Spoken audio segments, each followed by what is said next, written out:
বলিউডে বেশ জুটিয়ে প্রেম করেছেন অর্জুন মালাইকা। কান পাতলেই শোনা যেত তাদের প্রেম গুঞ্জন, কিন্তু ভক্তদের হৃদয় ভেঙে সম্পর্কের ইতি টানলেন এই দুই তারকা। আর এই খবরে যখন নেট পাড়া সরগরম, তখনই দেখা গেল হাসপাতালের বেডে অর্জুন কাপুর।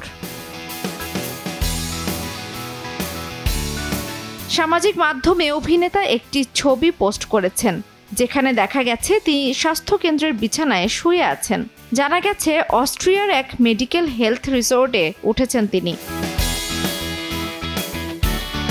ভিটামিন থেরাপি চলছে অভিনেতার শরীরে। সরাসরি ভিটামিন ও মিনারেলস এর বৃদ্ধির জন্য এই থেরাপির সাহায্য নেওয়া হয়। বিশেষ করে ভিটামিন ও মিনারেলস এর ঘাটতি থাকলে এই থেরাপি দেওয়া হয়। সম্প্রতি মালাইকা অর্জুনের বিচ্ছেদের খবর এই জুটি প্রকাশ না করলেও তাদের ঘনিষ্ঠ সূত্র এই খবর নিশ্চিত করেন সংবাদ মাধ্যমের কাছে, যদিও মালাইকার ম্যানেজার খবরটিকে গুঞ্জন বলে উড়িয়ে দিয়েছে। জান্নাতুল দোলনা, সময় সংবাদ।